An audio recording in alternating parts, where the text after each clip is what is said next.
Hi, Mithili. Can you just check your settings once? Yeah, just give me 1 second. I'm just opening the presentation only. All right, will do. You can hear me well, right? Yeah, your audio is pretty clear. Okay. People who work with athletes, the entire SSM staff who works with athletes is not equipped to handle or approach the athlete who is suffering from an injury. And what are the key things that we as nutrition therapists or coaches could land up saying, or how do we land up addressing the situation? What will ultimately help in the holistic betterment of the athlete who's suffering from an injury? So, without much ado, I would like to welcome Miss Maithili Bhuptani. She's a dear friend and an excellent colleague, and is the lead sports psychologist at the Sir H.N. Reliance Foundation Hospital. And even I didn't know something that you shared with me, Maithili, that she's a blue belt in judo, which is fantastic. She herself is a state basketball player, and we've been working with athletes from the Boxing Federation of India, the Athletics Federation, the Badminton Federation, and the Weightlifting Federation. And she's done quite significant work in all of this 1-2 years that we've known each other. And she is like, she holds our entire team together, I think, at HN. She's our core psychologist there as well. And I'm very happy to have her on board, and as well as introduce her as well for this series. So thank you, Maithili, for agreeing to do this. And over to you. Please go ahead, share your screen, and I'm sure all of us are going to be baffled with your presentation. Thank you, Mihira. That was a very exaggerated version of the introduction, but thank you. I will just jump into the presentation. Yep. Yeah, can everyone see my screen? Yeah, we can. Okay, great. So like Mihira mentioned, I am Maithili Bhuptani. I am a sport and exercise psychologist working with Reliance Foundation. So today I'm going to be talking to you a little bit about the psychology of an injury. So as team members who help athletes recover from injuries, I think we all must be aware of, how to kind of help athletes recover, not only physically, but also mentally and psychologically, just help them in the best possible way to just be equipped and provide them with the best possible guidance that we can as sports science and medicine team. So yeah, I just think that's what I really wanted to cover with all of y'all today.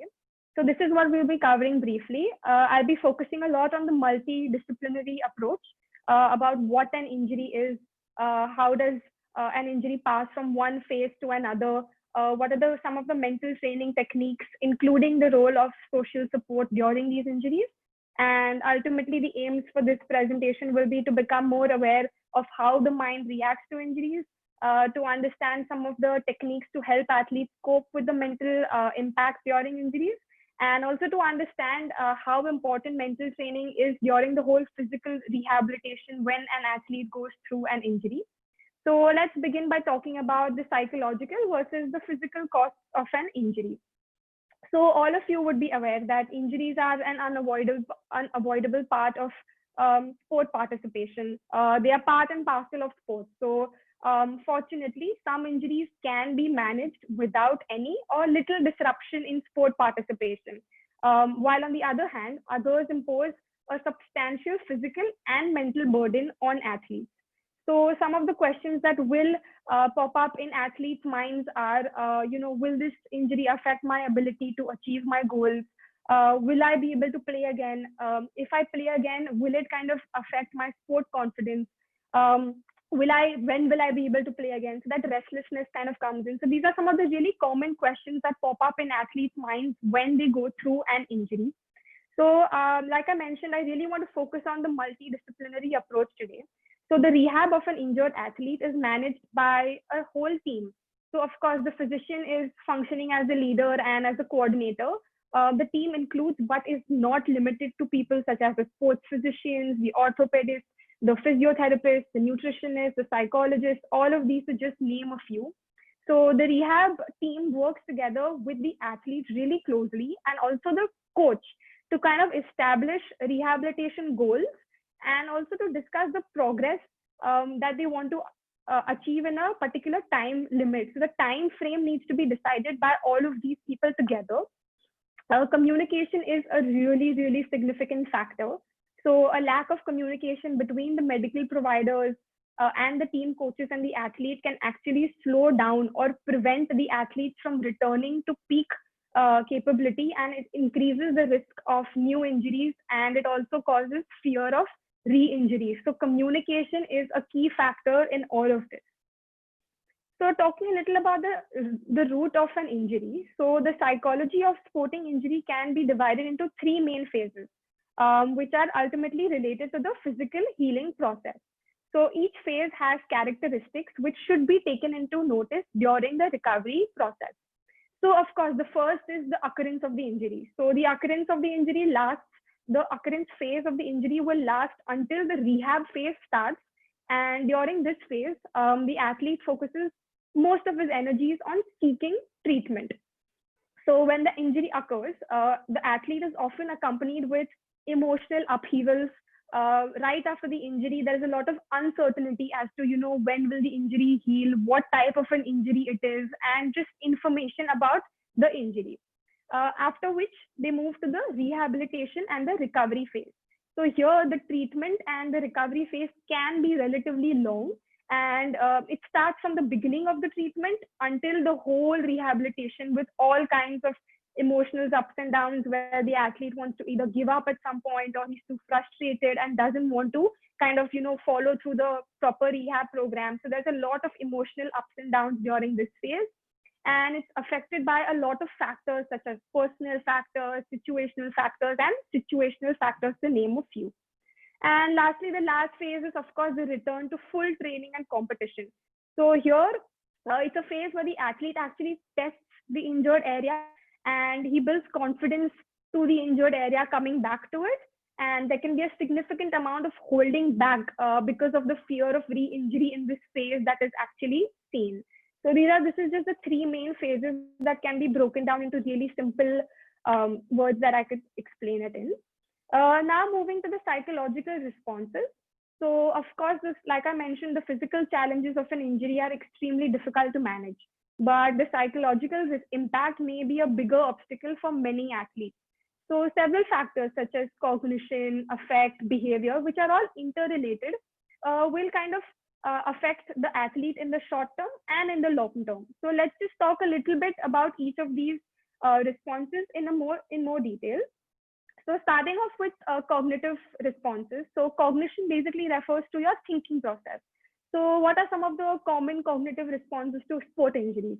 So of course, the athlete will feel reduced self-esteem and self-confidence because he is not practicing. He might feel out of shape. They might have diminished neurocognitive performances. They might experience a lot of intrusive injury-related thoughts and images. So they keep thinking about how the injury happened, and they keep thinking about the injury in general. And of course, there's an increased perception of injury risk or fear of re-injury that I mentioned, which is one of the most prevalent cognitive responses. Moving on to emotional responses. So some of the common emotional responses are isolation. So because they're isolated from team members, their coaches, and other support staff members, they feel irritated because they can no longer train and compete for that time period. They feel lack of motivation because they feel that they are losing out on important time while others are still training. They might feel anger. The why me thoughts keep playing in their mind. They might feel frustration due to helplessness and restlessness. They might experience a lot of changes in appetite, which is really important to notice here. That is mainly due to the changes in the physical activities that are no longer a part of their routine now. They might experience sleep disturbances and also some sort of disbelief that this has actually happened to me. So that acceptance takes some time to sink in the athlete. So like Mihira mentioned, I've been playing basketball for over 15 years now. Over the past 15 years, I've undergone many injuries. I've gotten this question many times as to why do you still play the sport? To which the answer is really simple, because of the love that I have for the game, and injury is not something that can stop me from playing the sport anymore. But injury, for some of the people, this poses a really substantial question, because it might be a really serious injury. So they might have to stop playing. For some elite athletes, it might even lead to early career termination. So ultimately, what repercussions do all of these have on an athlete? So for some, injuries can trigger psychological responses, like I mentioned earlier. For some, it can actually lead to serious mental health issues, such as depression, disordered eating, anxiety, substance use, or abuse. So for many athletes, it's kind of important to remember that exercise and physical activity is actually a primary coping mechanism or an outlet for dealing with any of the psychological issues that they have. So when these are actually threatened by an injury, this might even cause a greater emotional upheaval for many athletes. So, like I mentioned, restriction of caloric intake is another problematic reaction, because athletes feel that since they are no longer training, they don't deserve to eat the calories that they were eating earlier when they were training. So that is another really prevalent mental health issue that we see that leads to disordered eating. So also talking about emotional responses, there's a really nice injury model that we can talk about, which is really easy to understand. So for any athlete, an injury is usually causing negative responses, not only physically, but also mentally. So the common emotional responses are labeled negative. So when examining the studies of athletes' emotional responses, one suggestion is that it is similar to response of people who have actually faced an imminent death, for example. So there's a theory known as the Kubler-Ross theory of grief. So that says that when an athlete goes through an injury, they basically go through 5 stages. So it's very similar to when someone goes through a death in their family or a closed one. So the first response emotionally is usually denial, that this has actually happened to me, which moves on to anger, which then leads to some bargaining, which leads to depression, and ultimately it's acceptance of the whole situation that has occurred. So there was a really nice case study example that I wanted to share with you guys. Through this case study example, you could actually understand at what level your athlete is at, which phase of the model is your athlete currently at. So there's a Finnish 400 meters hurdles runner who describes his experience of a 5-stage grief response during chronic knee injury. So the first is that denial. So I believe that I could run even though I couldn't do a single squat without pain. So he's completely denying that he actually had an injury. Second, which is anger, that when I eventually understood the seriousness of the situation, the anger rose up. Why is this always happening to me? Which leads to bargaining, that I wanted to give up, and it's always the same thing. So the athlete is kind of bargaining that I don't want to face this whole injury process and rehab process again, which leads to some sort of depression, because they can't see any positive outcomes from the whole situation. And lastly, when they finally accept the whole situation and say that that was the situation, I had to figure it out how to move on from there. So that is the last stage, that the athlete has accepted that he has the injury and he wants to work through the whole rehabilitation process and recover faster. So how does an athlete respond to injuries? So there can be 2 types of reactions when an athlete gets injured. First is physical or behavioral, that we can see more easily, and second is psychological. So you as healthcare professionals need to be mindful while consulting the athletes and pick up these small cues that can help identify any unhealthy coping mechanisms. So for example, if the athlete says, I have started my physiotherapy session, but in the conversation, he might say that I sort of hate myself at the moment. This is not something I really want to do. That is a psychological cue that he is not probably coping too well, because he's having some unhealthy coping mechanism. Similarly, he might say that I have consulted my nutritionist and I've got a plan. So, and then when he's talking to you, he might say, I can't control my cravings because this injury has killed my dreams.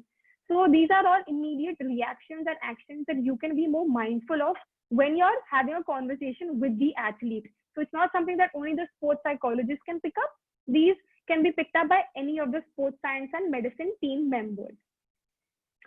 So now talking a little about the barriers to seeking help. So if we know that there's a problem, why doesn't an athlete really go and seek help? Why is this whole barrier in the middle? So athletes may be at a greater risk for mental health issues and that they are less likely to seek treatment, may be afraid to reveal symptoms. They may seek counseling as a sign of weakness and are accustomed to working through pain. So in addition to all of this, many athletes have not developed the identity outside of that as an athlete. So if this role is threatened by an injury, they might experience a significant loss. So as discussed previously, exercise is often a coping mechanism or an outlet to dealing with anything. So if injury happens, they don't know what to kind of turn towards. So these are some of the barriers that actually stop athletes from seeking help. So number one is, like I mentioned, the stigma.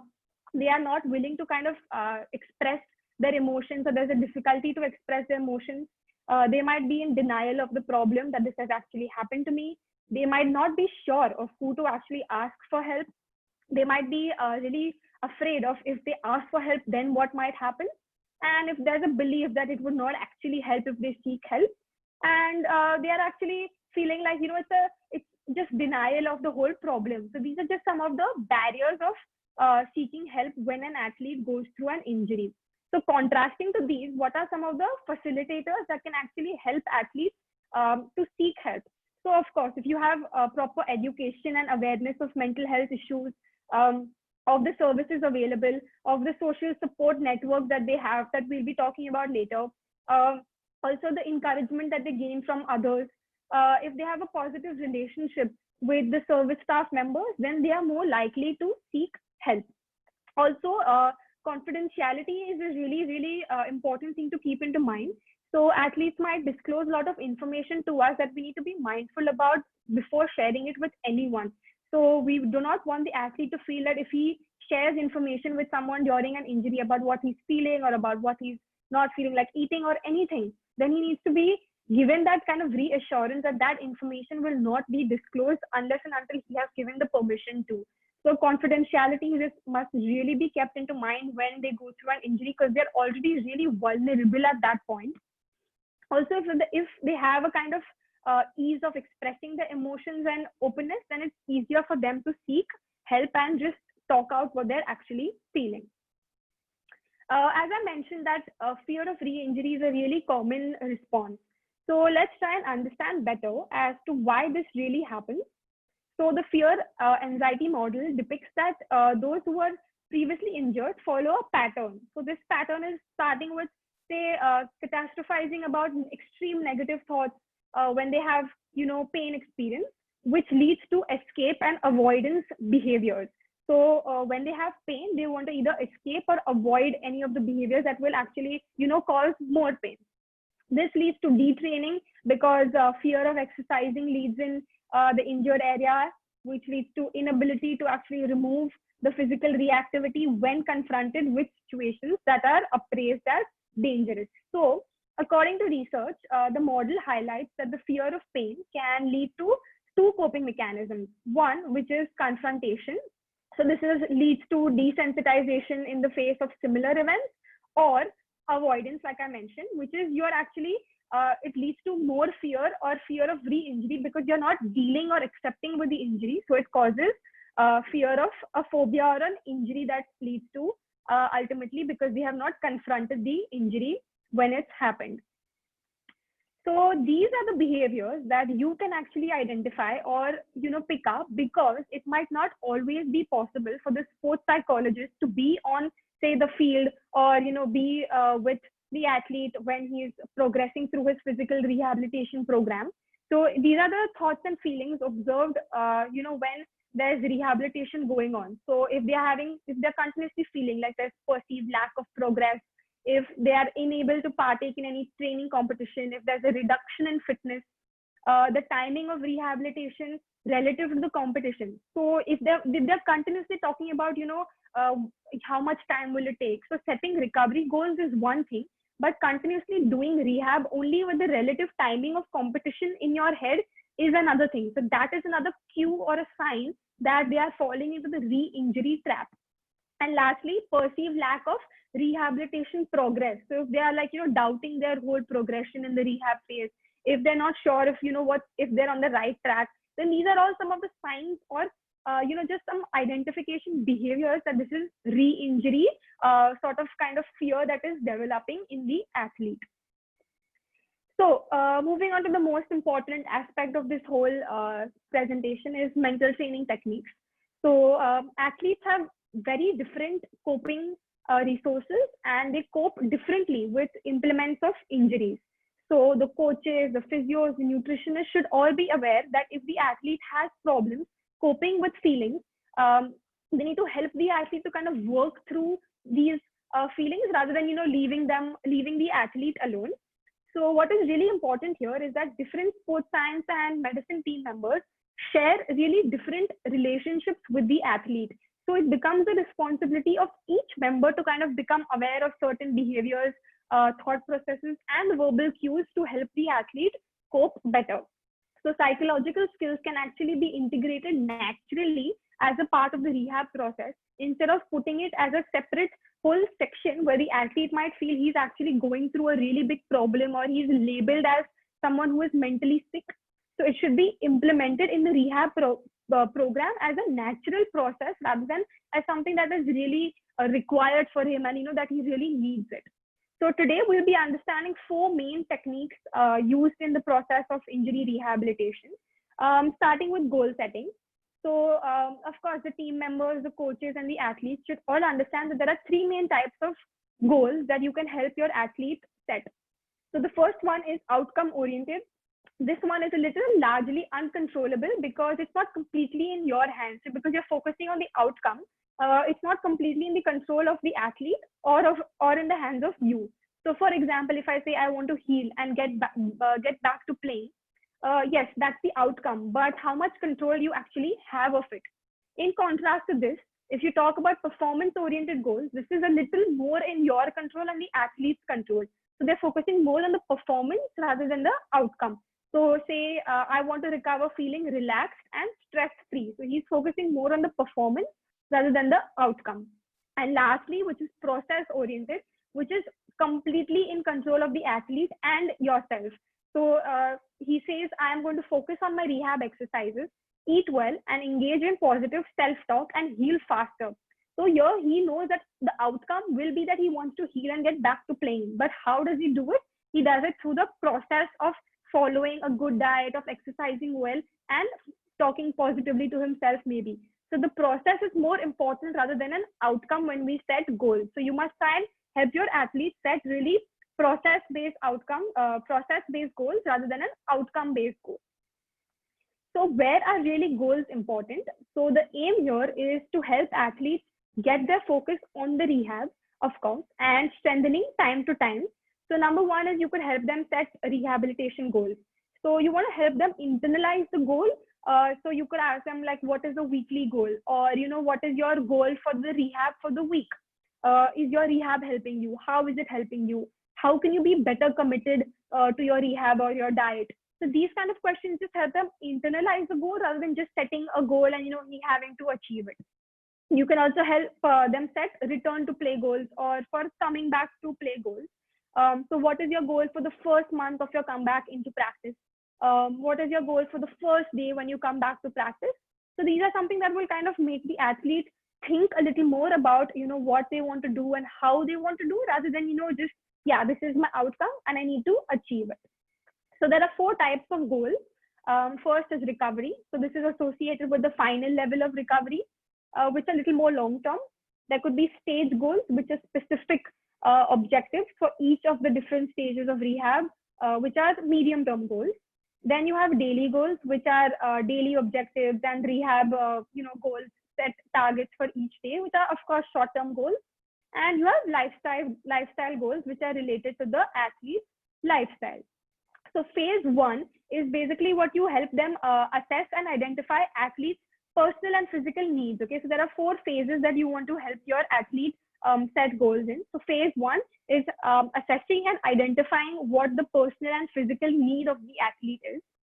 Phase 2 is more about identifying and setting effective goals, the key characteristics. Phase 3 is about identifying and considering factors affecting the goal setting effectiveness.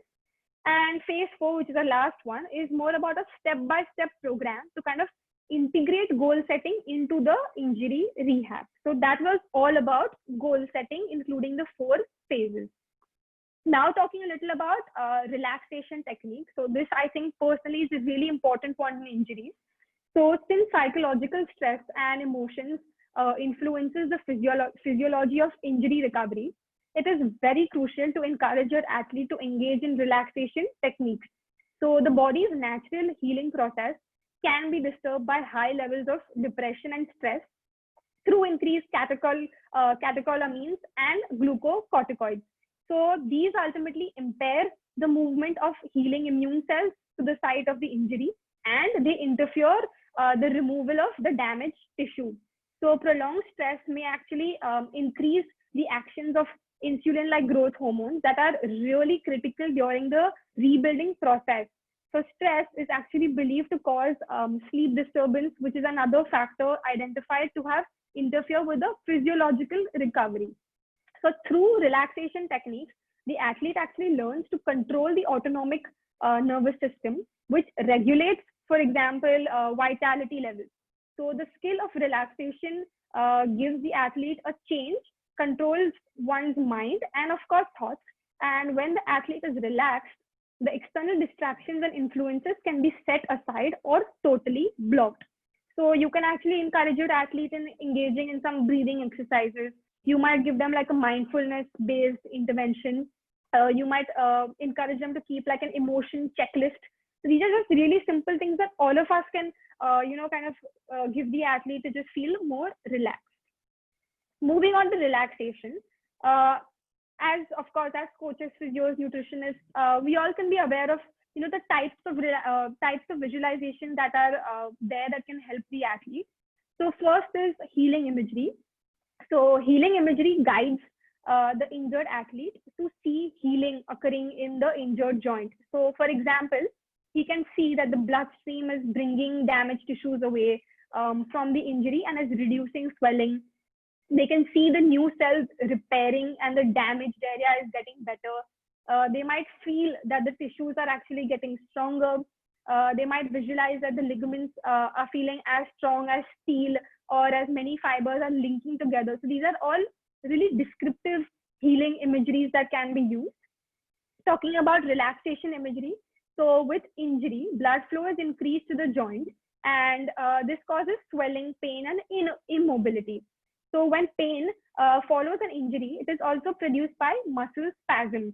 So this is an evidence that the body's attempt to actually protect the injured area from further damage. So relaxation can actually alter the injured joint area by causing physical changes at the injury site. So relaxation imagery such as imagining a pleasant sight such as a waterfall or a sunset or a beach, all of these can actually promote physical relaxation of the muscles surrounding the injured joint, allowing for more blood flow to return to normal and encourages healing and rebuilding in the area. So relaxation can be helpful in the face of physiological stress and has been shown to aid in reducing pain associated with injury and injury rehabilitation. Of course, you could help them visualize, do some return to play or like comeback visualization. Like I mentioned, how do they want to feel when they come back? They can visualize the first day back on the training ground. How do they feel?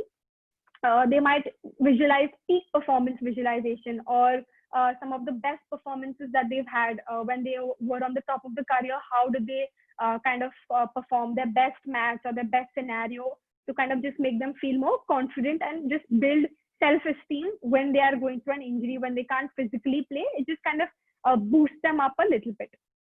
And lastly, talking about self-talk and thought reconstruction through CBT, cognitive behavioral therapy. So here's something really interesting.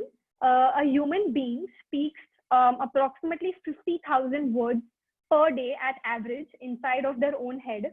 So this kind of inner conversation is called self-talk. And as a psychological technique, it is an active process which can be affected when they go through an injury. So self-talk influences on persons thoughts which are linked on one's emotions. So self-talk can be positive, can be neutral, or can be negative. So, and the type of self-talk directly influences the emotions also to be positive, negative, or neutral. So the process of actually changing the negative thoughts to positive is called thought stopping. And as the name implies, it involves stopping the negative thoughts and replacing them with positive ones using a mental cue. So in general conversation with the athlete, making probably while making him exercise or while planning his diet, you can pick up cues such as what does he really think of the whole process within his head, because his self-talk will probably display itself in its conversation with you. So these can be really crucial to understand what the athlete is actually thinking, which is his self-talk. And these might be helpful to actually help the athlete restructure or replace his talk ultimately. So that's why self-talk is so important. Moving on to social support, as I mentioned earlier, social support can be beneficial the same way as coping is. So it can help reduce stress, it can enhance mood, it can increase motivation, and improve treatment adherence. So social support is more about the quality rather than the quantity. Okay, so it doesn't really matter about how many coaches he has or how many friends he has, but rather the kind of rapport that he shares with all of them. So this kind of quality social support can be family members, friends, teammates, physiotherapists, nutritionists, psychologists, all of these, which are really significant to the athlete in the whole injury rehabilitation process. So what are the types of support then? So there can be two main categories of support that we can provide the athlete with. So one is, of course, emotional. So this is expressions of concern, empathy, niceness, behavior such as listening to the athlete, just being there for the athlete, physical presence. It just really matters to the athlete if you're just there for him when he's sharing something with you. You want to just listen to him without always giving advice. You want to show concern and kind of help the athlete, challenge the athlete to see things from a different perspective. So if he's kind of going in that negative thought cycle, you want to help him challenge those irrational thoughts. Moving on to informational support, this is more about when you help athletes, do some problem solving, or you provide them sound technical information. So the physio might kind of give information about what the injury is exactly and update the athlete on the status of the injury, which is more technical rather than just being emotional and showing empathy and niceness. It's more about the technical information that you also want to provide the athlete with. You want to validate your own experiences and kind of recognize that the coping efforts and it's kind of ultimately challenging people to keep up the good work. So this all comes under support of the athletes. So athletes have also found it beneficial actually that a significant other shares personal experiences or second-hand information with injuries from the past to make the athlete feel that the supporter knows, what is going on and understands what the athlete is going through. So you might share an example from the past that, I had an athlete who went through something really similar or an injury which was really similar. What will happen is this will make the athlete feel like you have some sort of awareness of what is going on with the athlete right now, and then you have dealt with something like this in the past, which also reassures him that you have the capability of helping him and that he is not alone in the process. It's not something that he is the only one going through. You also provide him with the emotional and informational support. So like, of course, the physiotherapists are really, really essential in the whole sports injury rehab process. So they not only have a role physiologically, but also psychologically. So the physio is usually the person from the medical staff who controls the whole rehab and is in contact with the injured athlete more than the medical or even the team person, including the coaches. So through the essential role of rehabilitation process and the expertise, the physios can actually create a tight social bond with the injured athlete. So the physio can be trained on basic multiple areas such as understanding the principles of physical therapy, biomechanics, psychology, exercise prescription, nutrition, for the whole complete holistic kind of confidence to have in the athlete. So the whole root of the injury needs to be for it to be successful, the athlete needs to really believe in the physio and really needs to have the confidence of the physio that this is something that I can deal with and can return to play really fit and fine. So the physio plays a really important role. As you can see in the case study example, one athlete says that it was an ice hockey player, says that the physio was the most important person during the rehab because he understood him, was a friend to him, and to probably cry on and made him feel really positive ultimately. So it's kind of as you can see, it's a holistic kind of support. It's not just the physio support that he got from the physiotherapist. So I think it's really clear that the physio plays a really important role. Not forgetting the coach, of course. So the coach's role in an athlete's life is very relevant, helping the athlete in the recovery process. So coach can actually ease the athlete's concerns about the injury, how it happened and whether it's really, recoverable and things like that. So the stress can rise from concerns about athletes' role in the team. So the injury's effect on the development or being away from an important event such as an tournament or like a trial. Coaches play an important role motivating the athlete to go through the recovery process whilst the recovery practices and maintaining the physical condition levels. So maintaining links with the coaches throughout the injury is critical to rehabilitation. The coach, as any other significant other, can help for injured athletes can be divided into three main categories, like I said: emotional, information, and tangible support. So in one study, it was actually found that the coach's social support, knowledge of the athlete's personality and background, and keeping the athlete involved in the sport are actually beneficial for the rehab process and return to sports. So the coach, of course, plays a really vital role in the athlete's recovery and rehab process. So here are some tips for coaches, parents, and all of us as team members. So a number of factors should be considered when treating injured athletes. So these factors include, first one, educating the athlete about the injury. So the injured athlete must understand the process and the injury relevant information. So often at the time, like I mentioned, they go through a lot of emotional upheaval, mainly because they don't know what is happening with them. So it is critical that explanations of injuries be presented to them in terms that the injured athlete can actually understand and not just some scientific words thrown at them. So an effective method to assess this understanding is to ask the athlete to provide their interpretation of the information given to them. So you're just kind of rephrasing what you have told the athlete. You want to identify, secondly, you want to identify the information about misinformation about the injury. So injured athletes often obtain a lot of inaccurate information from a variety of sources, such as, the internet or some books or something they just pick up that may actually contribute to confusion and emotional upheaval. You want to clear out any confusion which is misinformation and which is not correct to just, make sure that the athlete knows what has exactly happened to him and that he is aware of the kind of injury he is dealing with. So like I mentioned, the coach is often looked at as the head of the athletic family, providing a primary source of guidance and inspiration. So just as an athlete looks to the coach for key plays during a game, they might also look up to the coach when they are injured. They might want direction at this time as well. So the following are key points for coaches to kind of keep in mind as they interact with an injured player. So number one is, of course, they need to be connected and they want to stay connected in the player's life and athlete's life and help them feel like they are still an important part of the team. They want to be an active listener. So watch body language and hear what the player says beyond the words.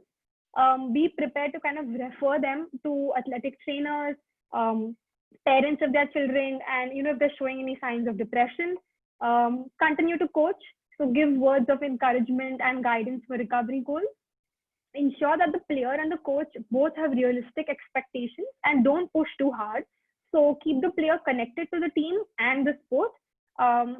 Watch your words. So don't neglect the player by telling teammates that they are not tough enough or they don't want to kind of just play. This destroys the whole player's trust and might actually increase recovery time. communicate clearly during the process of returning to play. So make sure that the player understands that they are on the sidelines because they are not game ready, not because they are not good enough. So this is really important to communicate. Additional stress may actually lengthen the return to play time within the athletes. And lastly, be really, really mindful of fear of re-injury. So recognize that the player's fear of re-injury is very real, and be prepared to kind of refer to them and communicate with all of the sports science and medicine team members. Tips for nutritionists. So it is clear to see that nutrition plays a key role when it comes to injuries, both in prevention and in treatment. So you want to be really cautious and alert for any signs of mental health issues, such as disordered eating, mood disorders from their eating and hunger habits. So if they're not feeling hungry persistently, or if they don't feel like eating, it could be probably mood related. Of course, you all set nutrition goals, but making it a clear, defined process, collaborative with the athlete so that he feels part of the process is really important. What are the signs of depression? Sugar cravings, binge eating. Why does depression exactly cause cravings? So because everyone needs to eat, the reasons for indulging in cravings vary among individuals and are difficult to pinpoint. However, for depression and food cravings, there are like 3 to 4 main reasons that I would really like to tell you all about. So one is low serotonin levels.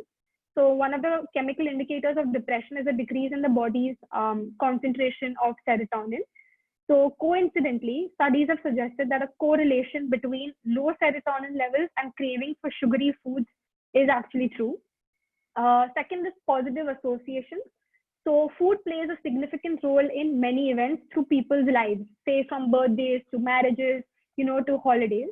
So by partaking excessively in their favorite foods, depressed individuals may be subconsciously attempting to recreate those positive associations and feelings in their mind.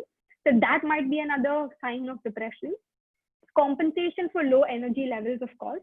So whether due to lack of sleep or due to lack of general sense of malaise or even depression disorders, all of these deplete energy. So a natural reaction to feelings of lethargy is to eat more food and to fuel a tired body. So all of these are just some of the signs of depression and why sugar cravings and binge eating, all of this occurs when an individual is depressed. And lastly, keeping everyone informed with what kind of diet you have put the athlete in. So say the exercise load is not too much for the athlete, or even if the load is too much, you as a nutritionist can probably modify the load. So all this can only happen if you have communicated with all the team members as to what kind of exercise he's doing, what kind of food he's eating compared to the different programs that he follows throughout the week, and can be monitored accordingly. So before wrapping up, if there are any athletes out there, so if injured, when should you visit, a sports psychologist? So when should you kind of seek help and talk about your feelings? So if you're continuously feeling really emotionally disturbed, if you're feeling like you're continuously thinking about why it happened and how it happened, if you feel like your daily routine has gone for a toss, if you feel like you're binge eating and you feel you've lost control over how you're emotionally reacting with the people around you, if you can't function at like work, school, college just because of the injury, these are all kind of signs and symptoms that this is the time I need to go and probably talk to someone or seek help because I'm not coping well. So these are just some injury rehab tips for athletes. So yeah, I think that was the end of the session. I hope the session helped you understand the psychological journey of an injury better. And I thank you all for listening to me. Thank you. All right. Thank you so much, Maithili. That was a wonderful session. And I hope everybody must have learned new things via this series and specifically from your session as well. She had displayed her credentials over here. So you can just note it down in case if you want to approach her. And once again, thank you so much, Maithili. If somebody is having any questions, please write back in the chat box. So I've shared this feedback link in the chat box. You can definitely share your feedback here. But along with that, please ask the questions if you have any. Thank you so much for letting me, for actually approaching me and giving me a chance to talk to all of you. It was really wonderful. It was a pleasure. It was Thank a pleasure. you so much. Maithili. Thank you. It was Thank a pleasure. you. Yes. All right. So let's wait for the Yeah, sure. questions. Yeah.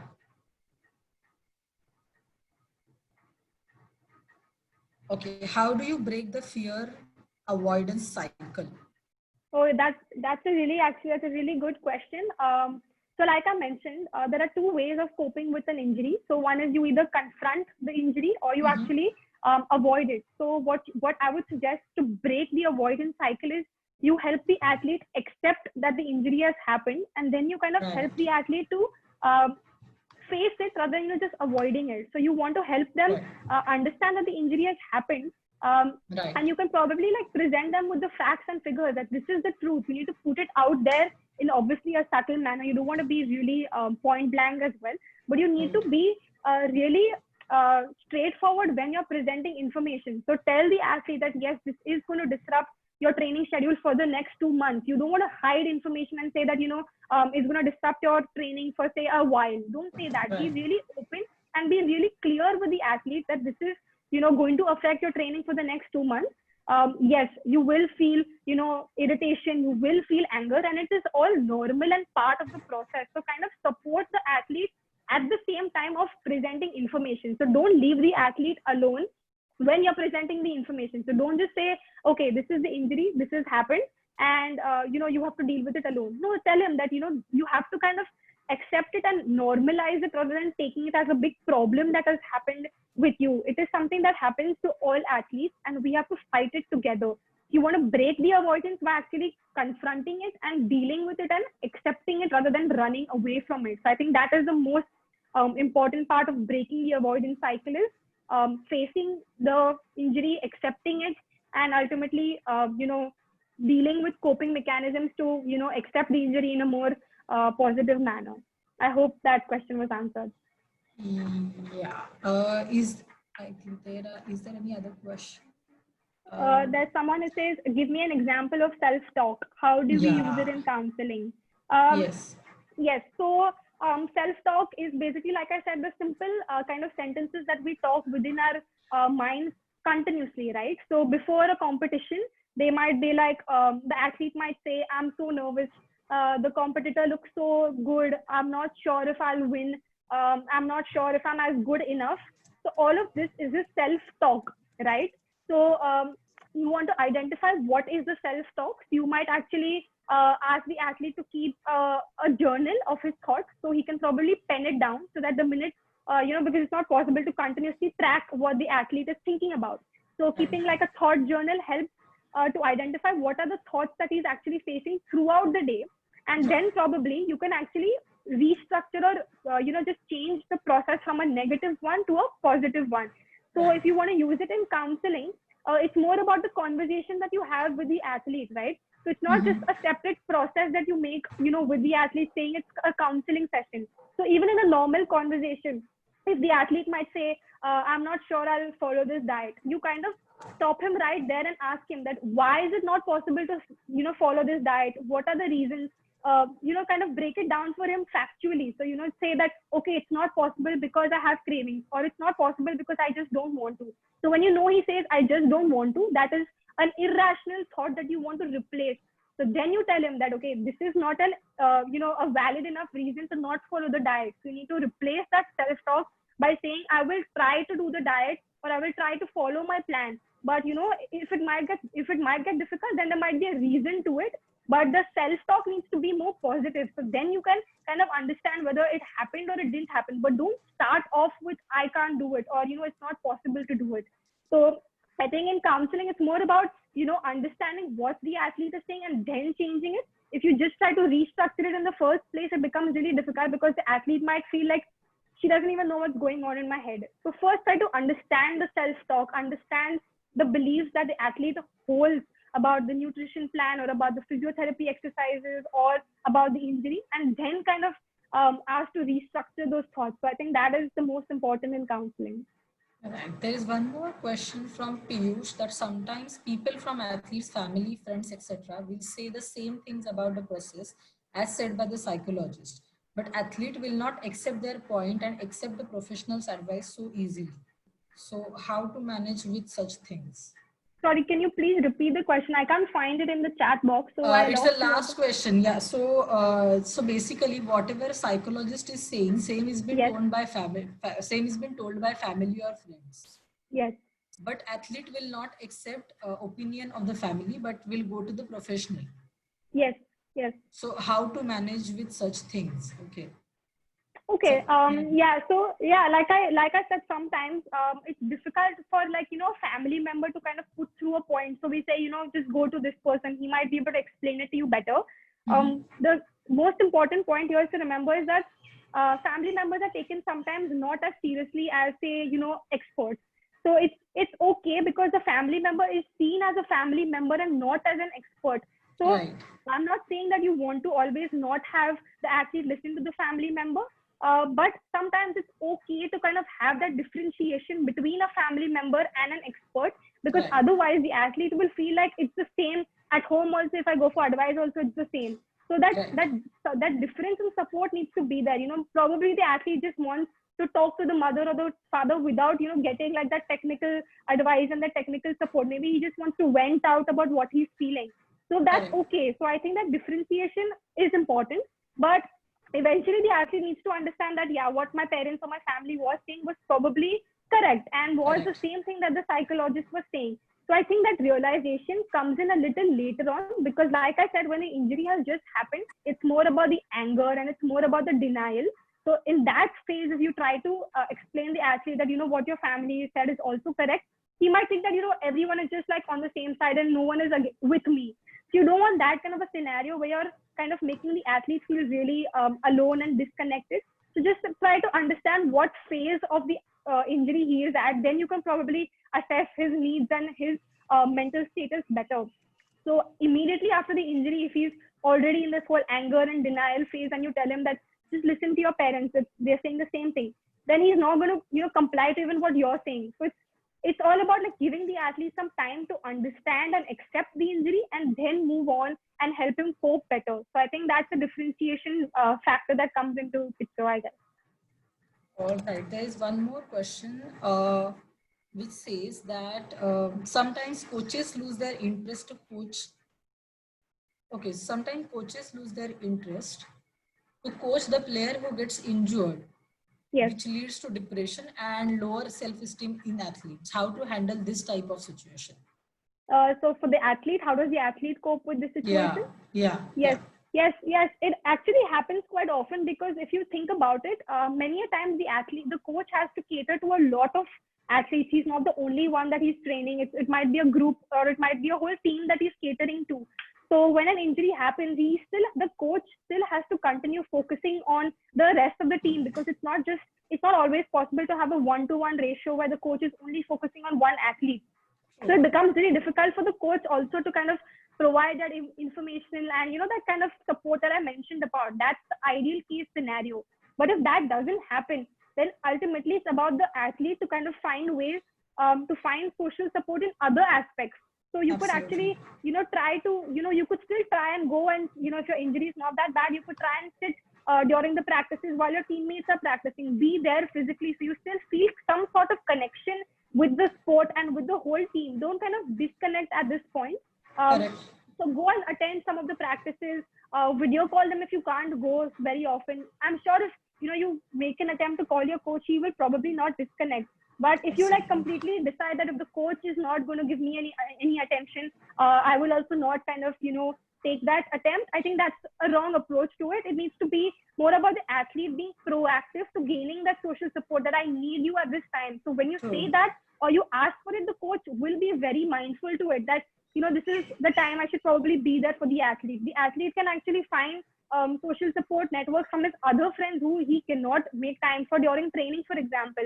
So the people he can't really connect with when he's in the whole training schedule and stuff, this is the time when he can actually connect with his other friends and family and make time to kind of take that attempt himself rather than waiting for other people to come to him. So it's really important that the athlete is more proactive in saying, I need help or I need support, or even if he doesn't ask for it obliviously, just drop hints that, can you talk to me for a bit? So it's about the small things. It's not just waiting for the coach to come to you. The coach might be busy, so you take an attempt. If you take an effort. If you feel like that's not working out, turn back to your other friends. There's a chunk of people that you could use as social support during this whole time. So it's not just the coach that you can actually get help from or get social support from. Yeah. Thank you for the elaborate answer. And the next question is thank you. Next question is from Mr. Kaushik, that after 60 days of lockdown there is a performance fear among athletes, so how to deal with it? So I think partial answer is being given, but still. So I think like I mentioned in the presentation, so if you want to be psychologically ready for going to playing, so it's like you can imagine this as like an injury period that you had, that you weren't training for so long, right? And now that you're going back to playing, how do you kind of prepare yourself psychologically that you won't feel scared or that you won't perform that well? So it begins from now, that you kind of prepare yourself mentally to kind of visualize your first day back on the court, on the ground. How do you kind of want that to go? Engage in really descriptive visualization, okay, that this is how I want to see myself playing. These are my goals now, okay, now that the lockdown period is ending, training is resuming, and this is what I want to do as soon as the training period is ending, the lockdown period is ending. So set some effective goals which are realistic, engage in a lot of visualization, because that will help you be mentally ready as well. So when you go on the ground, your muscles will already get the signal from the brain how to exactly perform, because you visualized it. So that is something that you need to be, just you can do even right now. It just takes 2 minutes. You need to just think about how you want to perform when you go back. So visualization and goal setting, definitely something you can do. Besides that, you can kind of watch a lot of videos right now. So your previous videos yourself can actually help to understand, how you did something better or how you can improve on. So watching your own videos is something I tell all my athletes to do.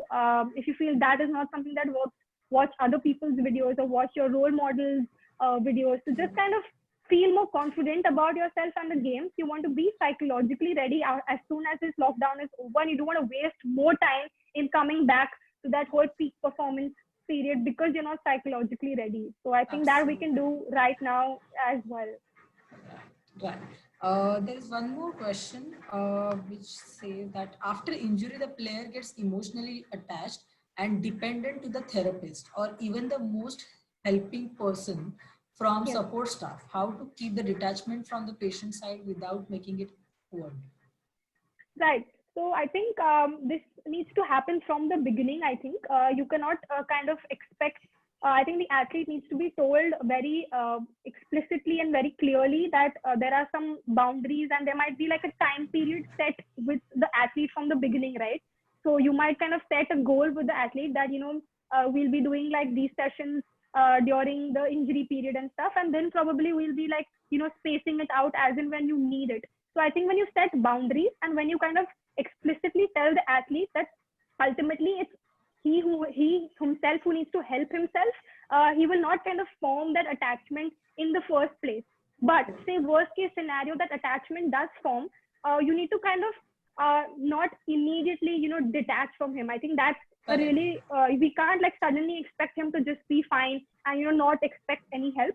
So I think there needs to be a gradual kind of detachment that needs to be done. So for this, like what I can personally share what I do. I would personally like, space out my sessions, from say weekly, I could do like maybe a 15 days, just chat up once. Then from like a video call session, you could probably do like just a WhatsApp message. So, this is just slow forms of detachment rather than complete sudden, now you don't need me kind of a thing. Because ultimately it's a human being. He's going to form some sort of rapport if you've been speaking to him for so long. You can't expect attachment to not be formed. But if you kind of make it clear from the beginning that, these are the set boundaries, we can speak at this time, we can, talk about whatever you need to during this time. You can't expect the athlete to kind of message you at 12 a.m. and expect you to reply. So these are some of the boundaries you need to just set with the athlete so that he also knows, how much to expect from you back and, what kind of boundaries you want to set with him ultimately. So attachment will kind of happen, but you need to gradually detach rather than just cutting it off a loose string. I think that's important. Thank you so much, Maithili. There is one last question that is from Mr. Milind Panchal.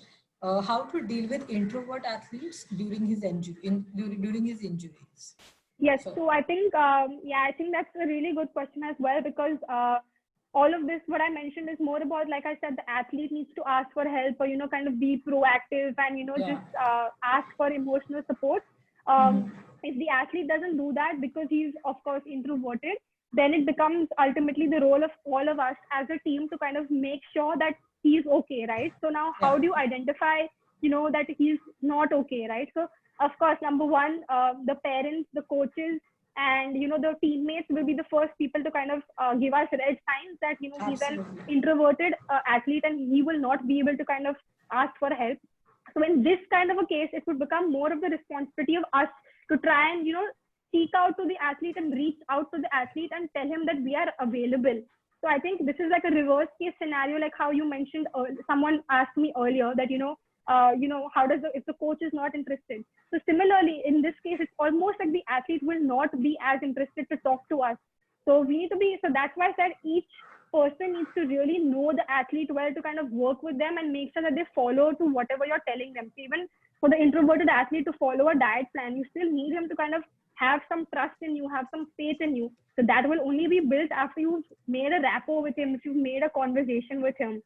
So you need to be mindful of the personality characteristic, but also Right. still try and be there for the athlete. So yes, he might not express his emotions the same way as an extrovert, but you can still try and try your best. The reciprocation might not be the same, of course, but you can still try the same way.